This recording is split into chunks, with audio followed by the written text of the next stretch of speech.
வணக்கம் மக்களை, சற்று முன் கிடைத்த தகவல் ஒன்றை பார்க்க போகிறோம். மாபெரும் சம்பவம் செய்த ஓபிஎஸ் அணியினர் மிகப்பெரிய அளவில் மாற்றம். இந்த ஒரு தகவலை பற்றி தான் நாம் பார்க்க போகிறோம். தகவலை பார்ப்பதற்கு முன்னதாக நீங்கள் நம்மளுடைய சேனலுக்கு புதிய பார்வையாளர்களாக இருந்தீர்கள் என்றால் மறக்காமல் சேனலை சப்ஸ்கிரைப் செய்து வைத்துக் கொள்ளுங்கள் மக்களே.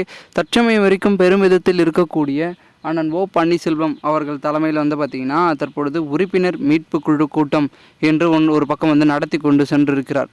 அதற்கான காரணம் என்னவென்று பார்க்கும் பொழுது ஒட்டுமொத்தமாகவே இருக்கக்கூடிய அதிமுகவில் பிரிந்து சென்றவர்கள், நீக்கப்பட்டவர்கள் எல்லாரையும் ஒன்றிணைத்து தமக்கான ஆதரவை பெருக்கி அதன் மூலமாக பெரும் வாரியான ஆதரவை வைத்து அதிமுகவின் தலைமைக்குள் சென்று விடலாம் அப்படின்ற ஒரு முழு எண்ண நோக்கத்துடன் அவர் பயணிப்பதாகவும் தகவல்கள் என்பது ஒரு புறம் வெளியாகி கொண்டிருக்கிறது. இந்த ஒரு சூழலில் பன்னீர்செல்வம் தரப்பினர்களும் அதிமுகவில் இணைவதற்கான பல கட்ட முயற்சிகளையும் தொடர்ந்து எடுத்துக்கொண்டு வருகிறார்கள் என்றும் ஒரு பக்கம் கூறப்பட்டு கொண்டிருக்கிறது. இந்த ஒரு சூழலில் அதிமுக என்ற ஒரு கட்சி மிகப்பெரிய அளவில் இப்பொழுது வீழ்ச்சியை சந்தித்து கொண்டிருக்கிறது என்ற தகவல் தான் அதிகமாகவே இருக்கிறது.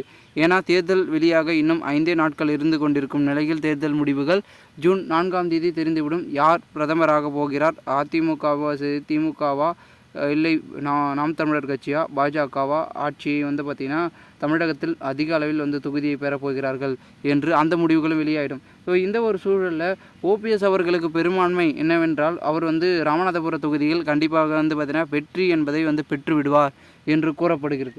ஏன்னா பெரும்பாலான கருத்து கணிப்புகள் அதிகமாக கருத்து கணிப்புகள் குறிப்பான ராமநாதபுரத்தில் அதிகப்படியாக ஓபிஎஸ் என்ற பெயர் தான் அதிகமாக வந்திருக்கு.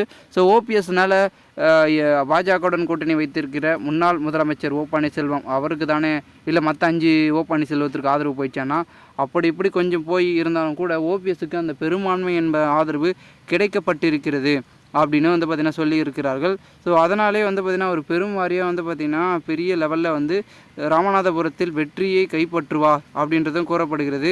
கைப்பற்றி மத்தியில் சென்று அதிமுகவின் தலைமைக்காக பலவித முயற்சிகளை சட்ட ரீதியாகவோ சட்ட போராட்டங்கள் ரீதியாகவோ கையில் எடுத்து செயல்படுவார் என்றும் கூறப்படுகிறது. இது மட்டும் இல்லாமல் தற்பொழுது நம்மளுடைய அதிமுக தலைமையில் பார்த்திங்கன்னா அவர் செயல்பட்டு கொண்டிருந்த அடுத்தடுத்து பார்த்திங்கன்னா செயல்பாடுகளை தம்முடைய அணியினர்களும் தம்முடைய பார்த்திங்கன்னா ஆதரவாளர்களும் வைத்து அடுத்தடுத்து அதை முன்னோட்டத்தில் செய்து அதிமுகவில் இணைவதற்கான பிளான்களையும் போட்டு கொண்டிருப்பதாகவும் கூறப்படுகிறது.